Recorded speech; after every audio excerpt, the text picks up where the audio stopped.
There is a kind of innocence that only exists in black and white. Grainy film reels flickering to life, a group of children tumbling through muddy lots, swinging from fences, pulling pranks on unsuspecting adults, and laughing with a kind of abandon that only the very young can manage. That was our gang, later known to generations of television viewers as the Little Rascals, a comedy series that began in 1922 under producer Hal Roach and ran for over 2 decades, producing more than 220 short films and giving America some of its most beloved child characters in cinema history. Spanky, Alfalfa, Buckwheat, Darla, Porky, Froggy, Scotty. These were not just characters, they were childhood companions for millions of viewers across the country. The premise was beautifully simple: a group of neighborhood kids from different backgrounds, united by curiosity, loyalty, and mischief. No adults really understood them. No authority could hold them for long. They were free in the way only children in stories ever truly are. But history has a way of pulling back the curtain. Behind those sun-drenched backlit adventures was a Hollywood machine that ground up its youngest performers with remarkable indifference. Contracts that enriched studios more than families. Schedules that left no room for actual childhood. Pressures, physical, emotional, financial, that followed these kids long after the cameras stopped rolling. Today, not a single original cast member of the Little Rascals remains alive. And the stories of how they lived and died, some slowly, some violently, some in heartbreaking obscurity, deserve to be told with honesty and care. This is not simply a story about fame and its aftermath. It is a story about what America asked of its children and what it cost them. Carl Switzer was born on August 7, 1927, in Paris, Illinois, a small farming town that would never have imagined producing one of Hollywood's most recognizable child faces. He was 8 years old when he auditioned for Hal Roach Studios with his brother Harold, reportedly performing impromptu for anyone who would listen in the studio commissary. That boldness landed him the role of Alfalfa, the off-key crooner with the vertical cowlick, the dramatic romantic gestures, and the unshakable confidence in his own terrible singing voice. Alfalfa was an instant sensation. Where Spanky had been the group's general, Alfalfa was its heart, ridiculous, lovable, and completely sincere in his absurdity.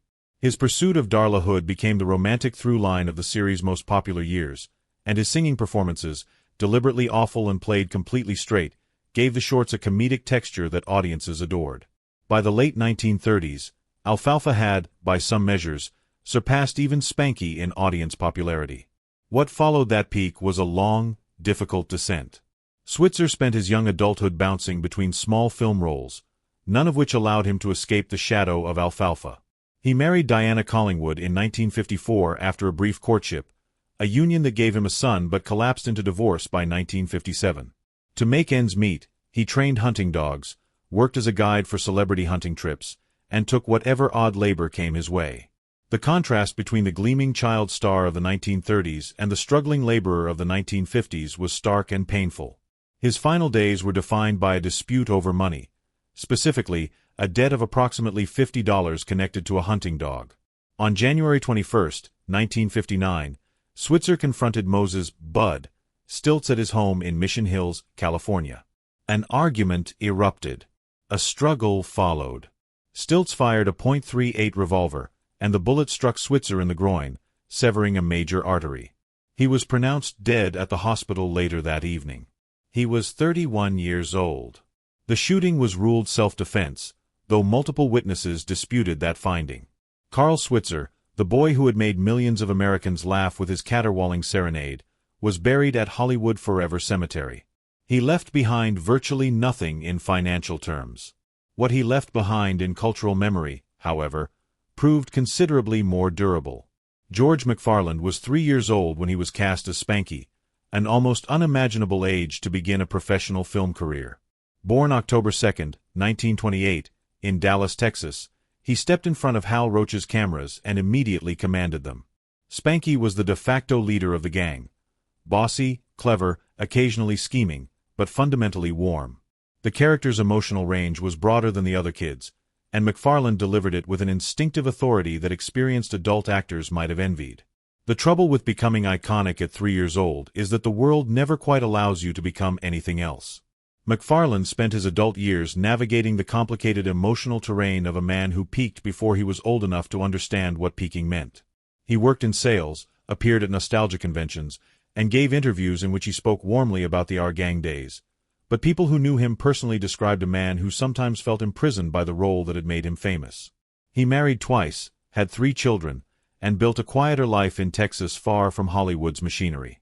His health declined gradually, and on June 30, 1993, George McFarland died of a heart attack at his home in Grapevine, Texas. He was 64 years old. His estate was estimated at around $500,000, a modest sum for a man who had been one of the most recognized child faces in American entertainment history, but a more stable ending than many of his castmates would find. Billy Thomas was born March 12, 1931, in Los Angeles, California, and was cast as Buckwheat at just 4 years old. The character, wide-eyed, softly spoken, with an unforgettable silhouette, became one of the most recognizable in the entire series. Thomas brought a gentleness to the role that was entirely his own, and his chemistry with the other cast members gave Our Gang much of its warmth in the mid to late 1930s. Unlike many of his co-stars, Thomas made a deliberate choice after Our Gang ended. He walked away from performing almost entirely. He married, had a child, and found work in the technical side of the film industry, eventually working for Technicolor. He lived quietly, avoided the nostalgia circuit for years, and seemed, by most accounts, to have found genuine peace away from the spotlight, which made what happened next all the more striking. In the summer of 1980, Thomas appeared at a Hollywood gathering celebrating the Our Gang legacy.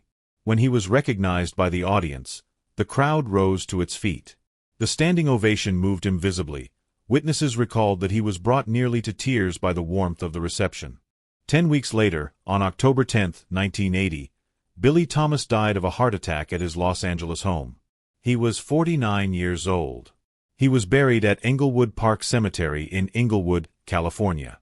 His estate was estimated at approximately $150,000. The applause he had received only weeks before his death was, in retrospect, a farewell neither he nor the audience had known they were sharing.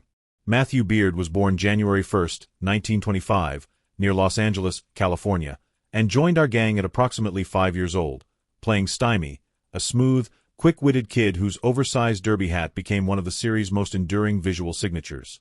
Beard was widely regarded as one of the most naturally talented performers in the cast, his comedic timing sharp and his screen presence effortlessly assured. Behind that ease was genuine hardship. Beard came from a large family, 13 siblings, and his studio paycheck was essential to keeping the household afloat. The weight of that responsibility on a child was enormous. When his Our Gang years ended and adult Hollywood offered him diminishing opportunities, the pressure compounded.